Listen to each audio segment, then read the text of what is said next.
Yeah, I have I want to know Michael's thoughts about the randomizer in Zangetsu for sure, but I don't know how much well, cover it in the episode. There's a podcast coming. I mean, we can just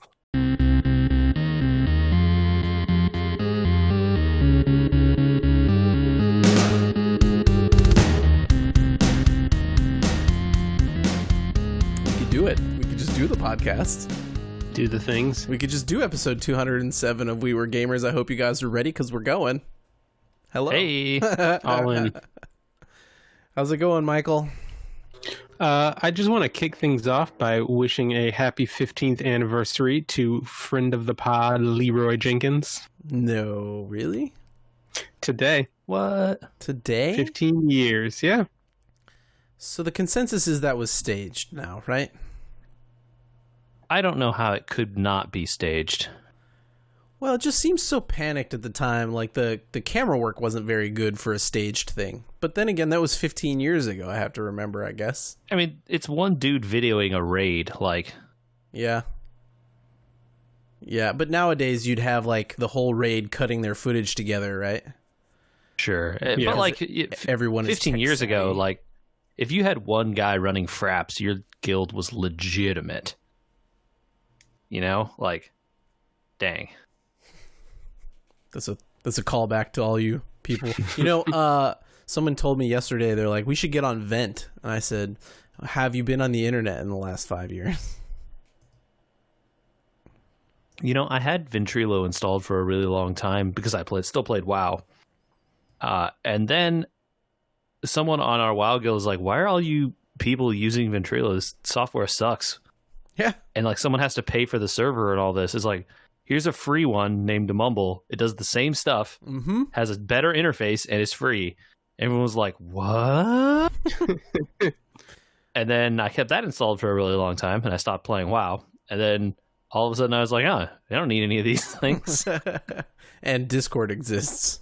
Well, Discord, it didn't come until later. But it was definitely there's no purpose for this if I'm not playing WoW for a long time. Yep. Not that they took up much room, but yeah. It was odd hearing Vent. And I was like, whoa. You know, time capsule moment. It was fun. Hey, I don't think we introduced Base Hunter JJ. song where they sit on Vent and play Dota. Nice. I love that song. Hello.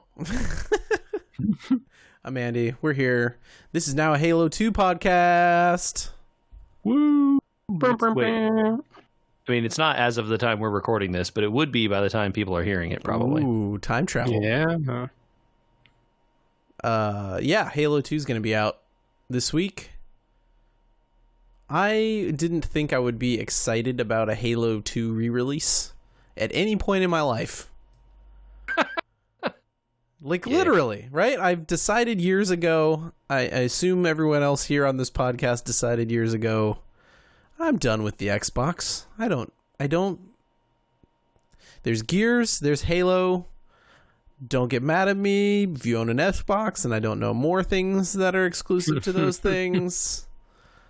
But those are the marquee titles that I remember and enjoyed. And the box price wasn't worth it to me. And then for some reason, Microsoft said, hey, we have these PCs that everybody has.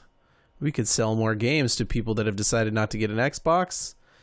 And now we're all stuck in a house with no chance of talking to other human beings. And certainly everyone wants to play Halo.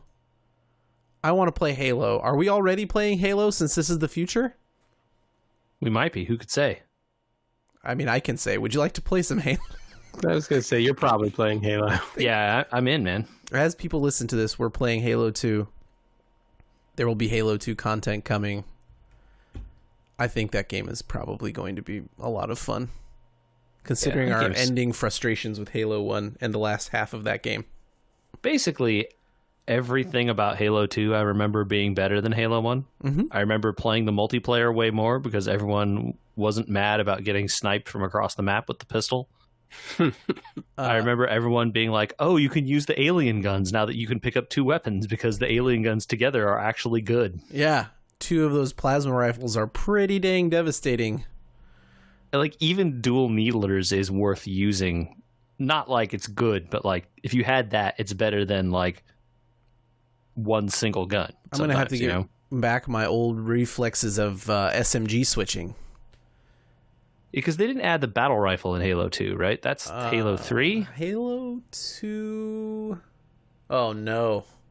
See, I don't know. I truly don't know. I'm thinking this, but I could be wrong. They dumbed down the clip on the assault rifle, or right. on the machine gun, or whatever you call it. Yeah, the like basic rifle that had 1 million bullets in the original has not 1 million anymore. Okay, I'm pretty sure Halo 2 has the SMG. Oh my goodness, I'm gonna get. I'm pretty sure it does. I'm pretty sure it does. I'm gonna get in so much trouble. We'll issue a correction. No, next we week. won't. We really won't. I'm gonna also say like no one's gonna get in trouble. Rifle is Halo 3. I'm doing this. I think it is. Okay. Because Halo 2 added the sword and it was like really overpowered. That's right. Yeah, I think it's SMG and then Halo sword. And then Halo 3 added charges on the sword, so it wasn't just. Then SMG has got to be Halo 3, right? Because the SMG probably came with battle rifle. It wouldn't make much sense to add the SMG without the battle rifle. What you're saying makes sense. No, it's Halo 2. It's got to be Halo 2. I'm pretty dang certain. Does Halo 2 not have the sword? Now, am I making that up? And that's Halo 3? Halo 2 definitely has the sword because you play as the Covenant in Halo 2. Right. Yeah. Okay. Yeah. Right. And the sword is like ludicrously overpowered in Halo 2. That's the thing I just remember. The only thing I ever wanted to do in Halo 2 multiplayer was get the sword and like zip across the map murdering people. You and everybody else. It was the best, man. I remember that one game. I think you were there. Possible. We hung out a lot during this time. This is true. When we hooked up how many TVs and Xboxes throughout my old house? Yeah, this sounds like a thing I was a part of. What was it for? I think it was for high school graduation. Maybe we had like I remember this. We had like 12 or 16 people over and and we hooked up a LAN cable to all of them. Yep. I think I still have that hub.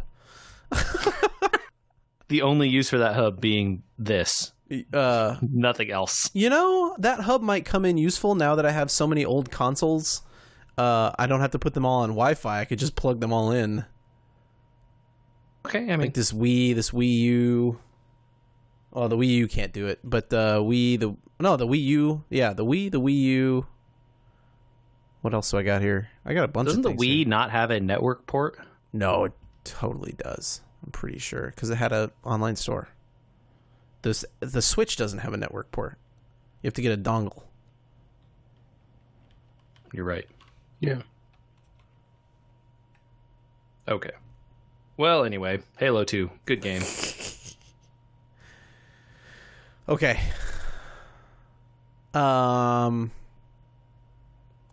I think there's a big bit of news, but there's a lead in to the big bit of news. Are you ready for it? I love news. They done did me.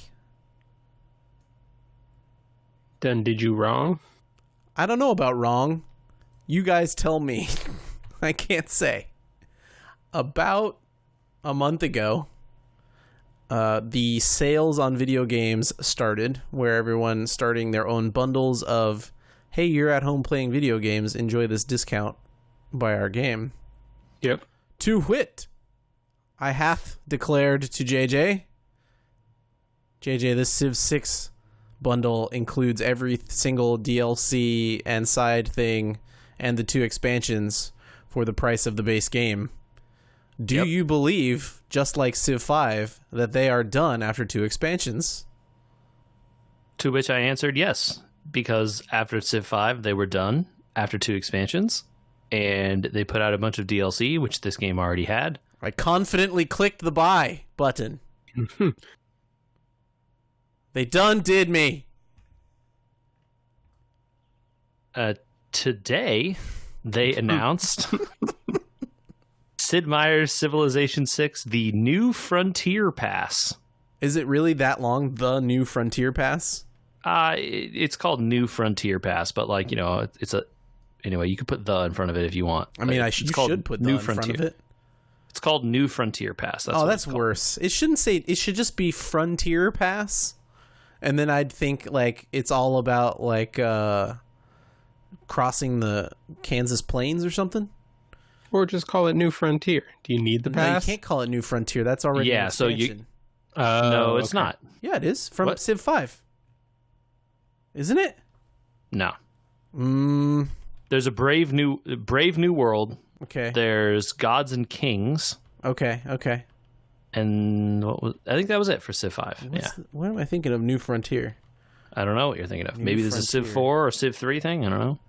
Anyway, the reason they say that, though, is because they want you to think about this like an expansion. But it says the word pass, so you know that it's not. Oh, no. Now, I'm really torn about what this thing is. So here's what it is, right? They've said this is a... So this game operates this way, Michael. Civ 6 comes out. Civ anything since 4 comes out. Yeah. Then they dribble you with like, don't you want this $2.99 thing so you can play as the Celts? Don't you want this $3.99 pack of scenarios so you can try and win our fake version of World War I? Don't you want this for... Don't you want to play as Eric the Red and fight the English off in the Vikings? Uh-huh. Here's our quasi-historical packs or a couple new civs or... They to their credit... New game modes. Yeah, sure. Game mode. For 5 and 6, the game modes typically have been free. But typically, because who knows. But the civs usually they charge for. Right. And for 5 and 6, they released like 3 or 4 DLC civs, and for 6 there's like quite a bit actually. There's like 6 or 7 DLC civs, which you wouldn't know, or I wouldn't know because I haven't even played all the base ones that are in the games I have. But like, when Andrew bought that deluxe pack, I looked at what's included there and I'm like, I actually don't have a bunch of these civs. Sure. Like I just don't. Yeah. It's more. I don't have Australia. I don't have like the Mayans and this other stuff. And all that is included now in that pack that I got is more than came with Civ 5's Game of the Year edition, which was their final edition of Civ 5, right? And to be fair, I did the thing with Civ 5 that I tried not to do with Civ 6, which was I sure love Civ, so I bought Civ 5 when it came out, and we played it, and it was good, and it was still kind of like, oh, this could be better, and then the first DLC came, and I was like, well, I should buy that, because I think that game could be better. I bought it at full-ish price, and then... it was better, right? It was better, and then the next DLC came and waited, and I bought that when it came out and paid full-ish price. Oh, man, hey, this is, like, pretty good now, man. Is really good now, yeah, absolutely. And so, being a financially minded person, thanks to the We Were Gamers purchasing doctrine... Oof, that's a mouthful. But I like the word purchasing doctrine, so we got to work on that. WWG purchase doctrine. I mean, it seems like a thing that you would do in a Civilization game. You'd have a purchasing doctrine. Oh, man. Oh, you would put it into your economic policy tracker or whatever they call that in the Civ 6 thing, right? Where you get your economic goals or you know what I'm talking about? Civics tree. Yeah, the civics tree. I don't know the names for everything yet. So I said, you know what? Civ 6 looks all right. People aren't raving about it as much as they did like Civ 5, but it looks good, so I'll wait. Now we're at the point that it has more stuff than Civ 5. They put out a pack. And now what have they done here? So this new Frontier Pass is going to be sold for $40. Oh, which is the price of the expansions, right? Oh, that's so Gathering Storm was $40. Aren't they 30? Yeah, Gathering Storm was $40 at release. Oof. And still is, I believe. It's been on sale a few times, but yes, like base, I believe Gathering Storm is $40. Wow. So this pass includes 6 updates. To which each update includes at least 1 Civ. Some of the updates include 2. At least one leader. Some of the updates include 2. At least one new game mode, which may be something that you haven't really messed with in Civ 6, and I know I really haven't either. Which is one of those, like, you can't trade or whatever, like. So they added a game mode in a while back that was like, I think it was called like the Red Death or something. Oh. And it was almost like a total conversion mod that they did for, but it's like a scenario, but with more outlandish rules and stuff. Okay. I think that Red Death one they did was like a future wasteland kind of update thing. Okay. And then each of these packs, they're calling them, then includes other stuff that is defined or not yet defined in the case of some of the later packs. The first pack is coming in May, includes the Maya civilization and Gran Colombia civilization. Mm-hmm. It includes the game mode Apocalypse, which I know nothing about. Some city-states, some new resources, and then more, which who knows what that means. So that's what you get in the May update, and then they're doing one in July, September, November, January, and March. So you kind of get like your expansions spread out over the course of a year here. Yeah, every 2 months. There are also then going to be free updates for all players and include maps, scenarios, balance changes, that kind of stuff. And if you buy this pass, you also get 2 new personas for leaders that currently exist in the game. You get Rough Rider Teddy Roosevelt and the Magnificence Catherine. Wait, I thought Teddy Roosevelt was already in the game. Yeah, this is a new persona for Teddy Roosevelt, right? Okay. So it'd be a different version of Teddy Roosevelt that has different abilities, and Catherine de Medici with different abilities also. The only thing beyond this that we know about is in July. It's called the Ethiopia pack, so you can guess that you probably get Ethiopia there. Yeah. And the game mode is called Secret Societies, and they're adding a new district. Oh, okay. That's kind of all that's got. But these are also all coming to PC, Mac, Linux, PlayStation 4, Xbox One, and Nintendo Switch. So no longer will the console and other versions of the game be like super months behind or years behind. Yeah. So that's good, probably. This is confusing. I'm confused why it's $40.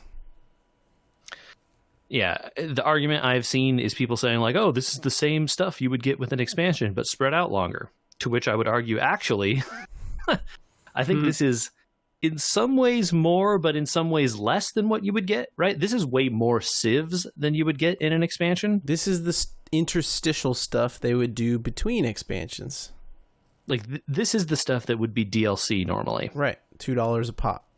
So you get a civ here, a civ there, a civ here, a couple civs here, that kind of stuff. These game modes, take them or leave them. Like, I have not messed with them, but in the past, people have said that these are like good for like one fun playthrough. The thing that usually happens in expansions that I did not hear here, other than maybe the personas, is a significant structural or mechanical change to the way the game works. Yeah, so that's the big thing, right? Like new systems, new like mechanical updates to the game. That's the stuff that usually comes in these. They added big natural disasters in Gathering Storm. That changed the game. They added global warming, all these other kinds of water level rise, pollution. They added all this stuff as systems to engage with. None of this has talked about new systems. They said they're adding new and more powerful and more devastating disasters. Well, okay, but that's a system that already exists, and you're just taking it from 8 possible choices to 12, you know? That's not new, it's just more. I don't know how I feel about this pass. I love Civ 6. I've played a ton of it. Because the thing is, like I told you, there's a ton of DLC for Civ 6 and Civ 5 that I don't own because I didn't like, oh, do I need the like one Civ? No. $4.99 DLC? Like, no. Absolutely, you don't. You will. And most of what you notice. get in this is a bunch of civs and leaders, right? Sure. Let's pull up our little stats here. This is not research. So Civ 5, I have 139 hours of playtime. Ooh. Yeah, it's one of my top playtimes. Right? It is a lot. Yeah. It's a lot. It's a lot of playtime. But I played that game every night for years. Almost every night for years. Because, I single person living in an apartment by myself, going to work long hours and wanting to just chill. And part of just chilling is clicking into the Civ menu and being like, what's this wacky Civ do? And you never have to finish the game. Yeah. But how much dollars is that worth? Someone wrote an article and pulled the data on like how many people have started a game of Civ and how many people have finished it. For Civ 6, there were like 60 or 80% of people, I think it's like 60% of people started a game, and then less than 40 actually finished one. Wow. And I think that's pretty reasonable, actually, because this goes to my critiques about Civ 6 in general, is that once you get to the like end game, there can be a lot of like, okay, I'm gonna win. I just have to spend 80 more turns clicking next turn, and like my win condition will happen. And that's part of it for sure. And that's why people don't finish these games. Yep, I've definitely had nights where I'm like, well, they haven't founded the World Congress, and I'm 22 turns away from my spaceship, so there's literally no way I can lose. But the turns take quite a long time this point in the game, so I'm going to turn on a 45-minute or an hour show and just keep hitting enter. Mm-hmm. Just to get the win, so I get the achievement for the win. You know what I mean? Like, yeah. So I think my opinion on this pass, and to be fair, they have said these packs will be sold separately. Sure. So if you really like the July pack with Ethiopia and the Secret Society mode and whatever, you can just get that one. But buying the whole pack obviously will give you some level of discount or something. I don't think it's a massive discount, but, discount is discount. Well... But I think the question is, like, do you think this is worth $40? And I don't know if I'm there. Here's the good news. It's sold as a pack. It's really easy to discount a pack. Well, so this is the equivalent of a season pass, right? Right, sure. But season pass, especially with the way these are spaced out every couple months, that kind of thing. So, if you buy this season pass later on the discount, you will have to wait the entire year's worth of time, and probably then some, and then it will go on discount, maybe, right? But knowing that they haven't added a new structural change to the game, can you wait a year to play the game? Yeah, that's the question. I think the answer is yes. To be fair, the way they have structured it, they haven't said, and I think they don't know what will be in some of these packs. Okay. There's a lot of like more new content listed under some of these. It's like new game mode, new content, new game mode, new content, new game mode, new content. And like sure, the civs and the leaders are all like, you get one, you get two, you get one, you get two, you get one, you get two. So they maybe have an idea or know what they're doing for all of those, but they maybe don't know what they're doing for all these game modes and content.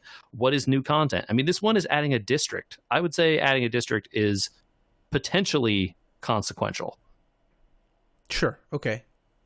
But one, right? Yeah.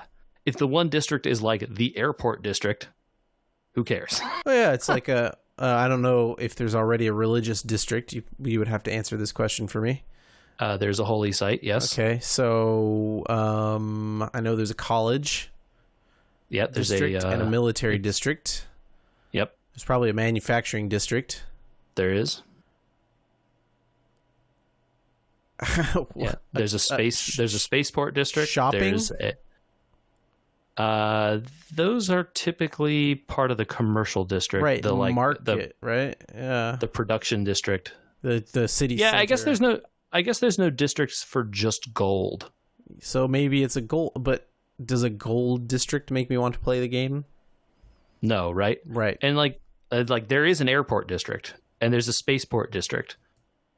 But like, what are those used for? They're used for building the spaceports and they're used for building airplanes. Like, it's not, Yeah.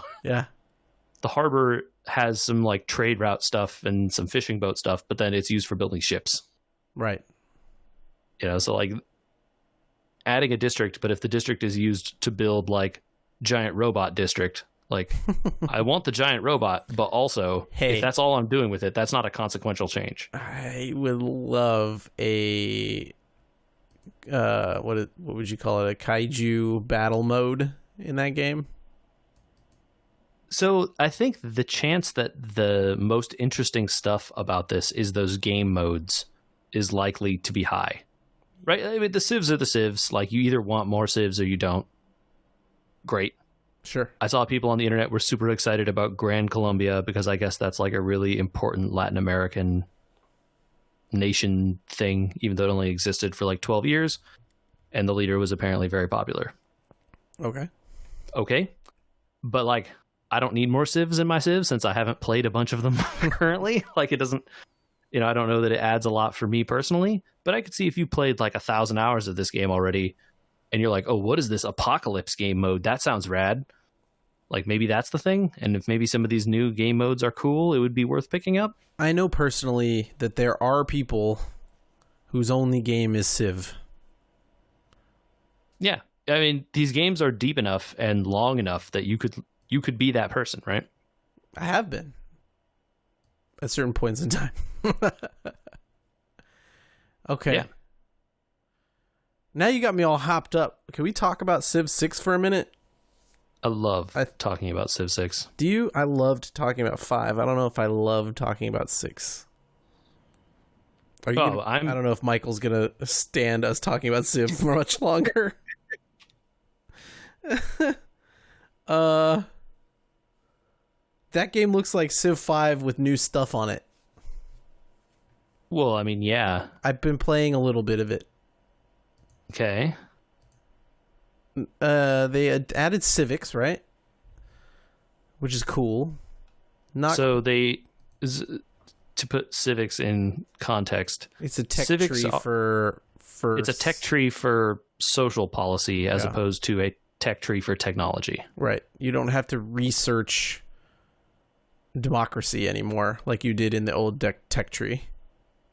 Correct. Yeah, you put your social points towards democracy instead of your science points. Right. Which is a cool idea. I like that. I don't quite understand when you get to change your civics without paying. When you unlock new ones, generally. Yeah, it seems like I should be unlocking them more than I do But now, are you talking about your civics or are you talking about your like government and your cards? The cards. How do you get to change the cards without paying? Anytime you unlock a civic, you get anytime you complete a civic research, right? You can change those cards for free. Oh. There are also like other events that you can do related to governors. There's also things related to like certain like sciences and stuff that will allow you to do that. The other thing I want to ask you, why you never mentioned to me, was the change in builders. They got charges, man. Michael, if you built a road, oh wait, that's a bad example. They don't build roads anymore. Nope. And that's why, right? I think. If you built a farm, Michael, would you just disappear afterwards? Or would you maybe try and go build more farms if you were a good farm builder? I mean, I might try and build on what I already had. Okay. It's very odd. I didn't know that there were only 3 charges on a builder. So I'm like waiting 5-10 turns for my builder to complete a farm. And I'm like, where is this guy? He's disappeared. I need to build some roads.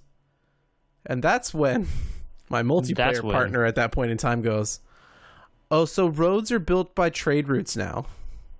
Yes, they are. Wow, what a change. I mean, this is a thing you could have read about and has been there since the first Civ 6. Yeah, sure. But this is the first time I booted Civ 6, right? And I didn't read about the changes. I wanted to play the changes because that's the more fun thing to do. Yeah. So trade routes are actually important. No kidding. Right? You need them. And to be fair, like you can also build them between your own cities, which is beneficial because then it creates roads there, right? That's the... Yeah. You also get to exchange some resources, which can be nice, but, is not, like, essential. But it could be, depending on, like, the kinds of stuff you have access to in your cities. Anyway, because trade routes are the things that create roads, though, you don't really need builders all the time. And unlike in other civs, your builders build things instantly. Yeah, it was just one turn. Boom. You just want to build that farm? Click the build farm on this tile. It's done. Yeah. That was a nice, cool idea. I like that. I like the district idea, too. A lot. The district thing is the big difference, right? I think that's the most different thing. Yeah. But districts also harvest tiles. Like, they take a whole space. Mm-hmm. And that's a base forever. Yep. You build an aqueduct in 600 BC, it's going to be an aqueduct until 9999 AD and the death of your city from nukes or whatever. Well, then it won't be an aqueduct anymore. Yeah, but you see what I'm saying? That's like, having a one food production tile versus having a district there. If you're not getting something out of the district constantly, it can be a tough mistake in building it. That's for sure. Yeah, exactly. Yeah. So it's like, oh, do I need to build this like city amenities district? Well, you definitely don't want to build military. This is kind of like the thing I like about it, Michael, is it becomes like Seven Wonders. Great game. Do I need a military district? Okay. Yeah. Because I can only, I built this city on the ocean, and there's 5 tiles around it that have like a winery and a farm and horses. So I need to harvest those. I can't build districts there. And then there's the ocean on the other side of my city. So, obviously I'm going to have to build a harbor. I only leaves me like maybe 2 to 3 districts that I can build on this city. One of them might be a college, and the other I might want to plan for a spaceport. Or you want to build the holy site to get your religion, or you want to build the commercial one to get your production, or you want to build the, there's tons. And that's the thing that shocked me is there's no bulldozer. So like in a Seven Wonders style game, if you commit to something that you then abandon later, it might not be as wholly detrimental as it is in that game, but you've lost that space. It's gone. It's there if you want to restart building it again. But yes, it is. The tile is gone. That seems unfortunate. I would like a bulldozer, but I can see why it is how it is. I think the bulldozer would allow you a little too much flexibility with how powerful some of the districts can be later in the game. Especially once you get to the point where your city is like rolling in money and production points, and you could just be like, destroy this district, rebuild this one, build 15 buildings in this district, that kind of stuff. Maybe if you were on like settler mode, they give you it, and then after like chieftain, you don't get the bulldozer anymore. Yeah, I don't know. Who knows? There's a million options, but it is very interesting. And the districts themselves get bonuses based on where they're placed. Oh, well, if I put the science district next to the mountains, it gets +1 science every turn forever. That's amazing. Mm-hmm. But if I put the holy site next to the forest, it gets +1 faith every turn forever. Well, and then if I put this other one next to the river, it gets bonus points. But this piece of land is a river adjoining the forest, so what do I do here? And that kind of stuff. Or if I chop down the forest, I get production now, but then the forest is gone later. And that's just a thing, that has been in Civ for forever, right? Mm-hmm. Well, very late game, you can get guys that replant forests. You know, the reverse bulldozer, the naturalist. You know, and then there are bonuses if you create a bunch of forests together and make them into a state park and stuff like that. Ooh. So anyway, there's cool stuff at the end of this game. Okay, I haven't gotten that far. I'm only like 2 hours into my first game. You know, these choices matter, right? Oh, but if you build these tiles near the river can flood, and then if it floods, it destroys your tile, and you have to go repair it. You know, and so like, or you know, build it near the coastline can rise with sea level rise and global warming, and your tiles will just like get swamped and be gone forever. Oops. So you know, there's interesting choices with all these district stuff. I'm really curious to see how you enjoy playing the first game. We'll check back in on that. Let's say I can't I'm not gonna commit to when I'm gonna finish that first game of Civ. You know how hard it is to finish a game of Civ? It takes a long time, yeah. You may want to consider starting a game on your own, separate from a multiplayer one, so that you could just like I hear you. plow through and like learn some of the later game stuff. Yep. What have you guys been playing? I played some Civ 6. Maybe there was a release recently that we should talk about that both of you have played? Yeah, so we dove back. JJ and I both dove into a favorite of ours from the not too distant past. We both launched the new DLC for Bloodstained. Yeah. Bloodstained, the Dawn of Sorrows. That's a Castlevania subtitle, Andrew. From the DS, yeah. Bloodstained Ritual of the Night. Yes. So I think we talked a little bit last week about them releasing 2 new modes, the Zangetsu mode and a randomizer. I keep calling it, whenever I wonder about it during the week, I'm like, I keep wondering how that mode went for them. And then I say to myself, Richter mode, because of what you guys were talking about. And it doesn't work. Richter is easier to say than Zangetsu, I'm not going to lie. So, did you play Zangetsu, Michael? Both? So I did not get to Zangetsu because I got caught up in the randomizer. Caught up in as in fun, or caught up in as in this is really long and I'm stuck?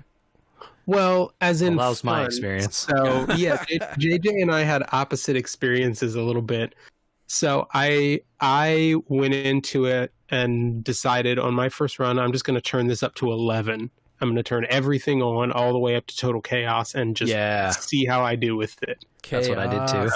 Which I think is the best way to go into it. Right? You can customize it after the fact when you decide, oh, I do like this, I don't like that. But sure.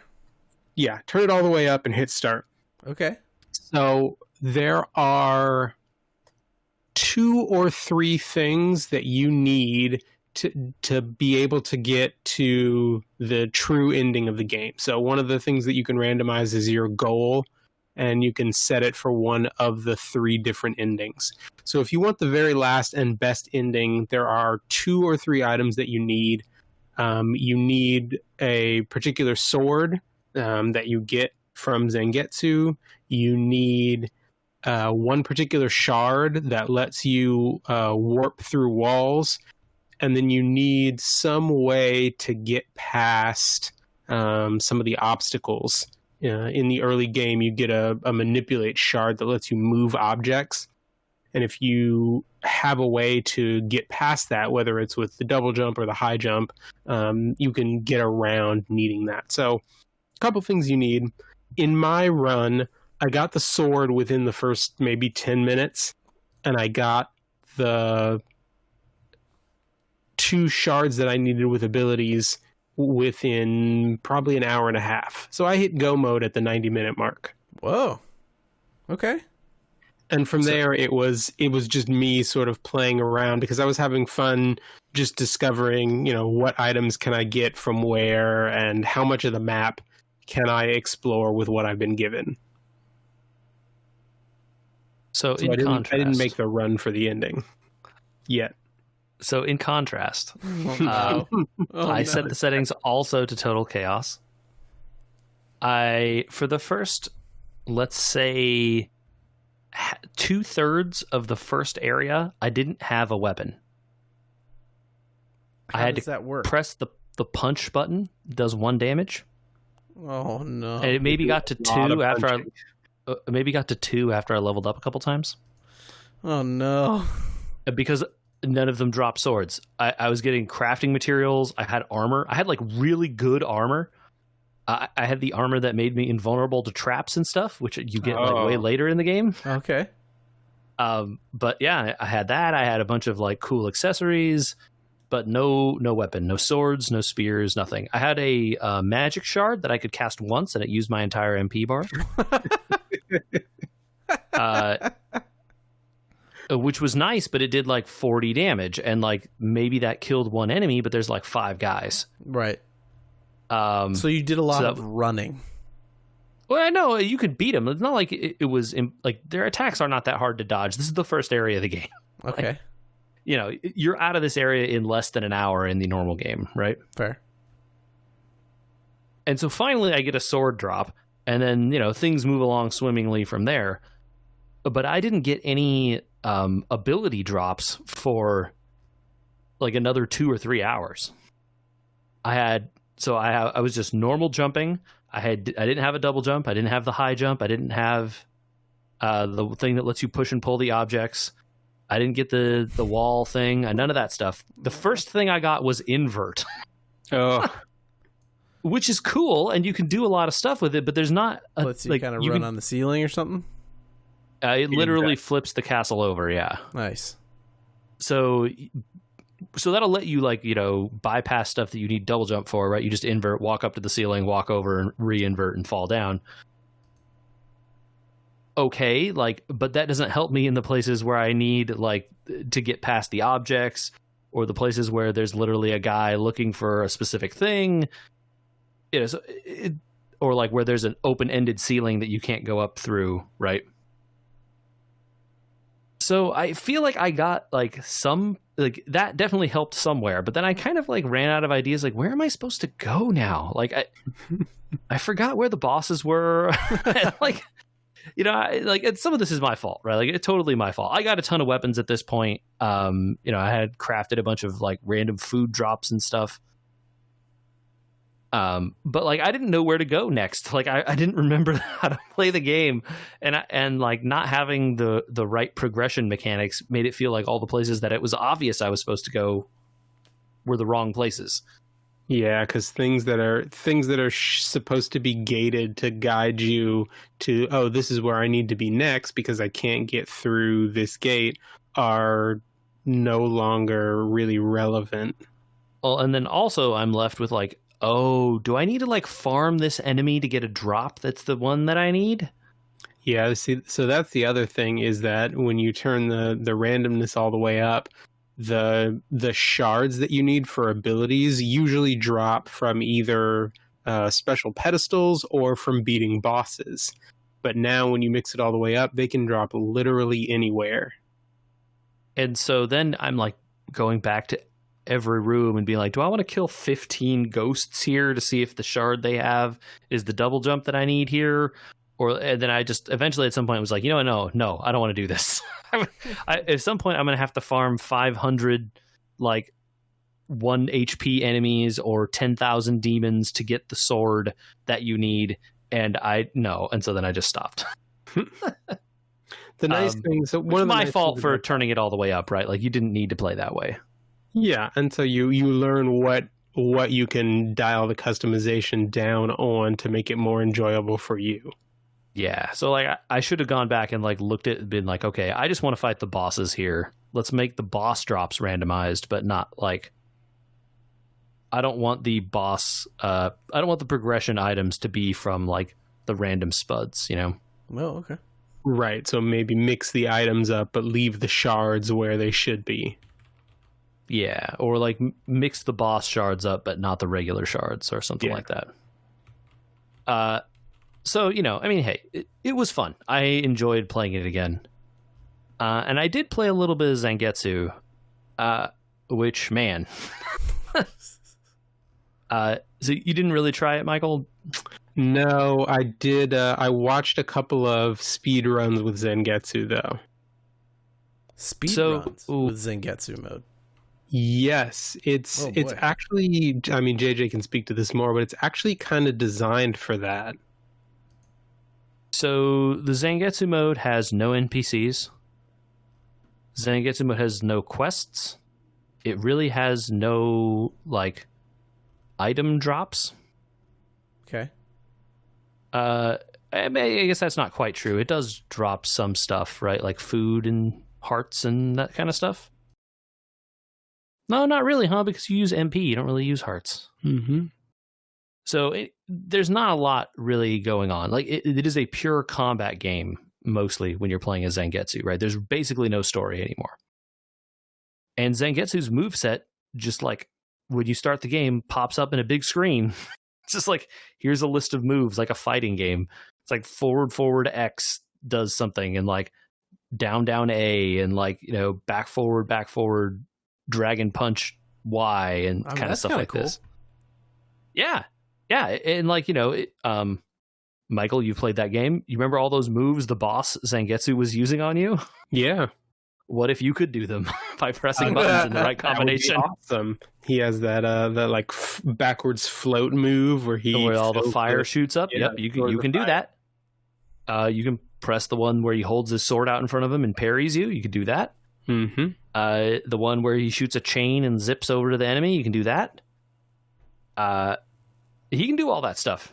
Nice. The one thing they added, which was not, I didn't expect, is that he can level up.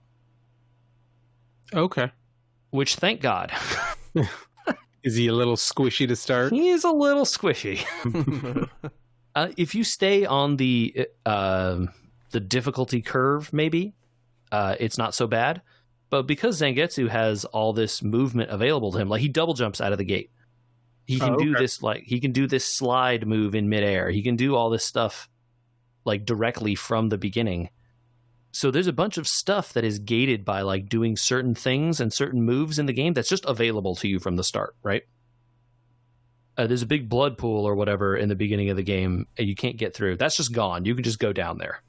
Oh, okay. Well, let me tell you, going down there is a bad idea. Don't do that. Or maybe go level up a bunch before doing it because their enemies down there are stronger. And I had that moment. Zangetsu's not that good.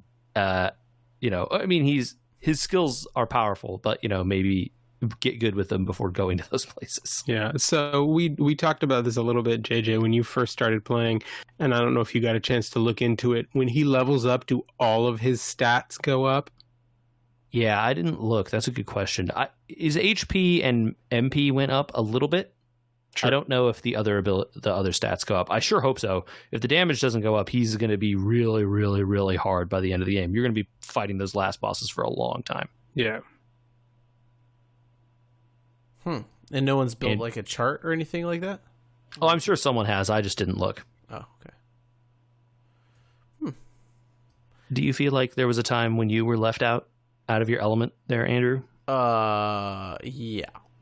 And it was not in Zangetsu mode. I did have a similar experience to that in a game I have now finished, and probably, well, we're going to talk a little bit about it. I'm going to have a deeper discussion maybe on the story mode or in the story aspect of Star Wars Fallen Order.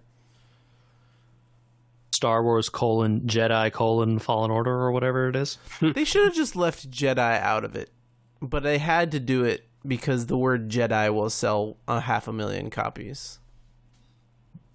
Right? Yeah. I finished that game. There was definitely a moment early on where they're like, do you want to go to Dathomir? Where, you know, like the Darth Maul people are from? And I was like, sure, yeah. And they're like, are you sure? It's a little harder. I said, okay. Well, why wouldn't I go to the hard place and get more experience first and break this game? And so I played a good 30 minutes on Dathomir, trying to beat enemies that were really, really hard to beat. Like, I mean, it taught me this Souls-style game the hard way, which is you've encountered a new enemy type. It's going to kick your butt while you learn how it interacts with the world. You've encountered a new type of surprise. Congratulations, now you know what to look out for even though you're dead. Yep. And he can do that. Yeah. Now you know. Yeah. There's like a type of enemy in this game called a Purge Trooper, which are specialized trained stormtroopers who have weapons that can block your lightsaber, so they can fight you in hand-to-hand combat. But they're not Sith. And each one of those, you learn across the room, okay, he's holding X type of weapon, which means he attacks this way, that way, etc. Like, these are his attack patterns and his possible attack types. Some of them are quite easy to beat, and some of them are extremely hard to beat for me personally, like, because of my combat style that I developed in that game. It's weird to say that. For me personally, not a gamer of... I don't play modern releases every single week, right? Like, I'm not jumping between modern games. So this one was like, this game allows me to develop my own fighting style? Not in so much as, like, I'm building the sphere grid out that way, although it kind of is true. You know what? I take that back. That is true. There's a sphere grid in the game. And if you remember from, games with trees, right? Like, you get experience points, you level up. When you level up, you get a skill point. X ability costs 1 to 3 skill points. I think there might have been one that was 4, but I don't think there were. Maybe it wasn't any more than 3. It doesn't matter. Obviously, you level slower the lower the level, or you level faster the lower level you are, like any RPG, right? Yep. And yeah, you can develop like a fighting style. I almost filled out the whole sphere grid by the end of the game, and I chose to leave off something that I'm sure a lot of people would like because I didn't have enough experience for it: the ability to throw my lightsaber. So, like, that's a thing you can do. Is, oh, that guy up there, I'm going to throw my lightsaber at him. But you can also reflect stuff. So if there's a guy up there shooting at me, I could just reflect the shot back at him. And so I got better at that, and then thought, I don't really need this throw lightsaber thing. It might have helped in a boss fight now that I think about it. There's an enemy in one of the boss fights that I'm just like, you need to stop running away from me. This is getting very annoying. It's almost like they were hinting at this towards you, and you didn't see it. Unless you did a 100% grind of that game, where you went back to find every secret, I don't know how you would fill out the sphere grid. This was to my point about Dathomir and going there early. I got a lot of extra experience by doing that very early, and I overpowered the game, so I was getting experience very quickly. Someone who maybe took the game in order and did not search for any extras or go back to any planets to get quote-unquote extras may not even get nearly as far as I did in the sphere grid. But it may not have mattered, right? Because they just got really good with dodging and using the lightsaber. So right, exactly. Later on in the game, this is a minor spoiler. It's probably okay. There's different types of lightsaber fighting styles, including different types of lightsabers that you have access to, single and double and split lightsabers. But it's not like you have to choose. You don't equip them. They're just always on you, and you just decide which one or how you're using your lightsaber that can do all these things. Each one has its advantages, right? The double-bladed does less damage than the single-bladed, but the double-bladed is way better at fighting multiple enemies or reflecting bullets or whatever.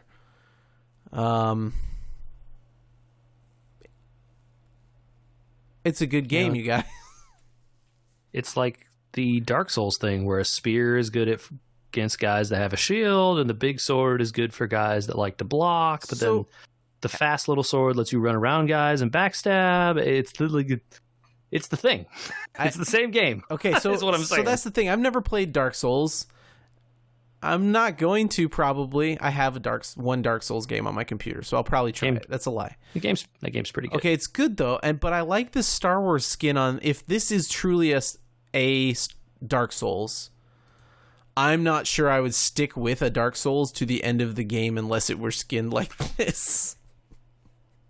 Because I mean, I got to a certain point where I even considered, like, I really am not enjoying this one type of enemy on this one planet, and they're just throwing them at me endlessly, and I'm not enjoying this part of the game. And I had to take a break from the game and come back to it. If you know me, you know how I feel about zombies. Bro, how do you like zombies in Star Wars? Cool. Yeah. I wasn't a huge fan of that moment. And the continued enemy flood that happened after that. And we know how you feel about the flood. Oh, yeah. That has been a consistent theme of this chat, actually. So I have my nitpicks about it.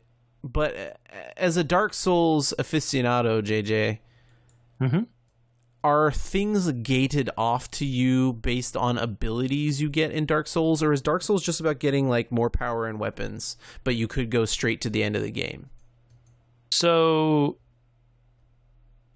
okay, no, right? You can't just go straight to the end of the game. Okay, but so there's usually something you need to do, whether it's kill X bosses, find a specific magical thing, and then kill some bosses, or do a certain thing in a certain place or something like that. There is usually things you need to do first. They may be like not well explained or perhaps not explained at all, but usually you got to do some stuff. You can't just go straight to the end. So this game does that with force powers.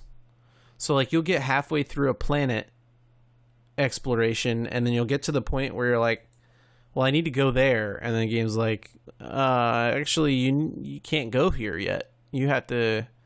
I'm sorry, there's no way. You just can't cross this gap unless you can rip down that vine with your magic force power you don't have. Sorry, go back to your ship. You go back to your ship and your crew magically has an explanation for why you need to go to the next planet. And then on the next planet, you're like, oh, see, I got the vine rippy force pull. I can go back to the first planet and vine rippy force pull, and now I can jump across and finish that planet. So I would say usually in Dark Souls, it's like, oh, the gate to this castle is closed. You have to do something to open it. Or I can't get through this area here because it's blocked by a magic thing and you got to go do something about that. Or when I kill this boss, this magical force field disappears and you can go over here. I got a weird feeling that like they tried to introduce some Metroidvania-ish style stuff to this Star Wars game. That is the thing that I have heard about it. Which I want to table that discussion about Metroidvania for maybe next podcast where we talk about what is the difference between RPGs and Metroidvanias. Because this game left me with like is this a third-person adventure game? No. Is it a Dark Souls game? Yeah, pretty much. But also there's more like Metroid stuff than there is not, right? It was good. I was unable to stop the game from hitching every time I loaded it. Cool. And every time it loaded new levels, I would have to spin the camera madly to try and get the game to hitch so that it would find textures or whatever it was trying to find and load them.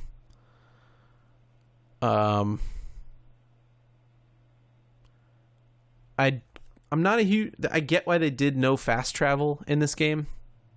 The thing about the game is getting new force powers and exploring and stuff like that. But there are some moments... I didn't 100% this game, and this is totally the type of game I would have 100%ed 5 years ago. But the exploration factor only yields cosmetic stuff. And by the end of the game, I already knew the couple cosmetic things I liked that I could change. And so I didn't want any more of them, and there's no fast travel. So if I went back to one of the big planets to find the 5 missing chests that I couldn't get because I didn't have wall run before,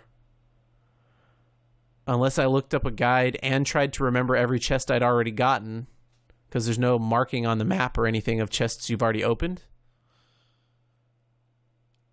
I'd have to run back through the whole planet. There's no like, oh, you can jump to that meditation point, or you can jump to this special fast transport hub, or like there's a second landing platform for your ship if you're coming back to do the last exploration of the area that was locked to you. So that kind of bums me out that like the amount of work isn't exploration work, it's busy work of like I gotta run back through all these enemies. So for Dark 15 Souls, minutes. To be fair, Dark Souls does not allow fast travel until usually some later point in most of the games. Oh, okay, some later point though. In Dark Souls 1, you don't get it until like you've done a good portion of the game. Dark Souls 2, I don't remember. Dark Souls 3 allows it much earlier. But the thing that gates you in Dark Souls is you can only fast travel to the bonfires. Yeah, I would take that. And in Dark Souls 1, not every bonfire, but a lot of them. Okay, but see, I would take... And the other ones, it's almost all of them. I would take, like, okay, you are at the last possible stage of the game before the end of the game. There's a very clear moment where you're like, if I fly to this next planet, the game is going to be over and I'm not going to be able to go back. They don't tell you specifically, like, hey, don't go here unless you're done. But you can tell. And that would be the moment where I wish the game was like, hey, if you want to go back to these other planets, you can now fast travel between meditation circles. Because then I would have 100%ed this game. Let's see. So the thing I think that makes that harder is that in Dark Souls, or at least the ones I've played, the 100%ing them requires a lot of grinding for random weapons and drops and items and that kind of stuff. Here. Yeah. So like that's the thing where like, oh, well in Dark Souls, if you just want to fast travel to this bonfire over and over so you can like reset the enemies and farm this one guy who has a rare drop that you need 10 of if you want to level up your weapon of this one type that's super rare and all this kind of garbage. And like that's the case where like you need that, right? Sure. In a game like this where there isn't a ton of like super rare drop based loot kind of thing, maybe that's their thinking there. I don't know. I can understand the desire for fast travel. There is a whole article out there. I don't remember what outlet had it about the explanation for why no fast travel. It essentially comes down to that's the universe we built, you know. And I'm okay with the idea of no fast travel, but I really wish they had said it's very obvious on some of the planets like where my missing stuff is, like that I could have gone back to get. And if they had just said, well, why don't we let the player land their ship on this side of the planet now that they're not fighting the Empire on this planet anymore, that would have done enough, right? If you took the 25 minutes it would take me to run to that section of the map, some of them would be that long, like 25 minutes to get across the map. Okay, but that far. did they show you on the map that there's something you missed here? No. Did you know? No. Well, how did you know to run 25 minutes over there, though? Because that's the section of the map that I now have the ability to unlock to say, like, it'll show you, like, hey, this is green now. So, yes, there's, like, a little, okay, you didn't have this force power before, so now you can knock down this wall. Okay. So, the trade-off there in Dark Souls is there's nothing. You have no idea if there's anything over here. You just have to know. Okay, but then it doesn't tell you, like, of the 5 chests you're missing, 1 is behind that wall and the other 5 are somewhere else. Or, like, it doesn't show you the chests you've opened or anything like that. But the fact that you knew that there's an indicator that you could do something there is way more than you get in the Dark Souls games. Okay, but it's just not in me anymore to run across an non-empty, but run across an enemy-filled map where I'm just going to ignore all of them for 25 minutes to run to the green wall that only has a cosmetic behind it. Okay. You don't have to 100% the game, man. It's fine. I know. I just wish. That's all I'm saying. Understanding that you don't need that cosmetic is important. Not 100%ing it is a right. It's true. They could have made it friendlier, is all I'm saying. We need to move on from this. It's not that important. There are more important issues with the game that people should know about. Some enemies, you just have to cheese them to win. Cheesing enemies is a time-honored Dark Souls tradition. I honestly don't know how you would beat some of the enemies in this game without cheesing them. Throw them off a cliff. Throwing them off a cliff, Michael, is in fact part of the game. Fair. Okay. Balanced. There is an achievement for having shoved 100 people off of cliffs. I like it. Look, I have force push, and later in the game I have whirlwind force push, so I just whole groups of stormtroopers over the side. You shouldn't have been on that catwalk. Seems good to me. What? That's not cheese? Look, balanced. No, that is not what I'm talking about when I say cheese. There's a bounty hunter that I had a lot of trouble with. They come as a pair, and I found an exact spot up against a pillar where the bounty hunter stood on the other side of the pillar trying to punch me. But my lightsaber went through the pillar and his rockets did not. Seems fair. They put it in the game. And then there's another bounty hunter that has a jetpack and is shooting you from the air and just will not land no matter what you do. So eventually, taking tons of damage, I walked to an edge so he would fly further back from the edge. Force pushed him further back from the edge, so that when the AI tried to do the 1 in every 10-minute landings, it was too far back to land and fell off the edge. Again, they put it in the game. It counts. I don't see the problem. I would like to point out that I did all the main and correct boss fights fairly without cheesing. Who cares, dude? Abusing pathing and abusing AI is I guess. It doesn't feel very good. To be light. Did you win though? Yeah, I guess. Okay, fine. So then it feels good. Okay, so hitching is bad, but the worst part of the stuff that people should know about is the camera. It's a free spinning camera, but if you get stuck up against a wall or a corner, it will point straight down on you. And then an enemy will pin you against the wall or the corner. And so you cannot see the enemy because you're faced the wrong way with the camera that is pinned in the corner. So good luck jumping or slashing madly to try and get out of the corner so you can move the camera. I died multiple times to this problem. Yeah, there are definitely bosses in some of those games where like half of getting good and winning against the boss is learning where and how far you can move in the arena before you die or something dumb happens to you. Mm-hmm. There's a particular boss I'm thinking of in Sekiro that like takes place in a canyon, but it's this big open area in the canyon. But if you just keep running away from him enough, eventually you get into a narrow part, and it's like, well, now I'm trapped here, and this giant guy is in front of me. I'm going to get murdered. And then I definitely had multiple enemies where I tricked them through a door they couldn't fit through, and then I just lightsabered them from the other side of the door till they died. Heck yeah, dude.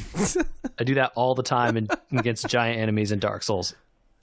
Why did they make this door here and put this giant guy on the other side of it? I'm obviously going to do this. I want to point out that these are minor complaints that annoyed me that I now know how to fix when I'm playing the game, but they were annoying at the beginning. I didn't talk much about the story. I want to talk about it with Ken because we'll go really in depth into the story, which you probably don't want all the spoilers on here. But the game is very cinematic. They had the idea to make this game part of the Star Wars universe in so much as it feels akin to, not as good as, but akin to The Mandalorian in its design. It's a side story, kinda. There's but it's a you build your crew, that kind of thing, right? Like the Mandalorian does. I really liked it. Without saying spoilers, they've already said they're making another in this series, not necessarily a sequel, right? They're using this tech again to make another Star Wars game like this. I don't know anything about what it is or what it's related to, and it would not have to be related to this game. So that's a non-spoiler, but I will play that based on my experience with this, whatever it is. And boy, do I have some comments about the cinematic ending to this game. I'm excited to hear that from you and Ken, because I have no context about any of this Star Wars stuff, especially since I suspect it ties into the parts of Star Wars that I specifically know nothing about. So yes, I'm curious to hear what you guys think about it. Yeah, it's really strange that it ties into a lot of the... It ties in directly to the Clone War and the Revenge of the Sith, those two movies. But it also, now that I'm starting to watch that series, The Clone Wars, is much more involved in the wider universe than I thought it would be. So, boy, that ending, though. I have to say, it is great. And also, they could have done some things way better. I don't think I should give spoilers. Should we give spoilers? We probably shouldn't give spoilers for that. It's pretty good. Talk about it with Ken. Okay, that will be spoiler filled. We gotta probably wrap up there today. If you have questions or comments for a Star Wars related pod, where would you send them? You could send those to podcast@weweregamers.com, a email address that we read and you should send messages to. We're also on social media at We Were Gamers on Facebook and Instagram and wherever else social media is. We're also on fine podcasting apps, like Apple and Google and Stitcher and Spotify and wherever you're hearing this podcast. So please subscribe to us in all those places. Nice. YouTube. Yeah. All right. Outro before the next one. Twix, Kit Kat, or Butterfinger? Kit Kat. Ooh. Butterfinger, because it's the only peanut butter one there. Twix. Ooh.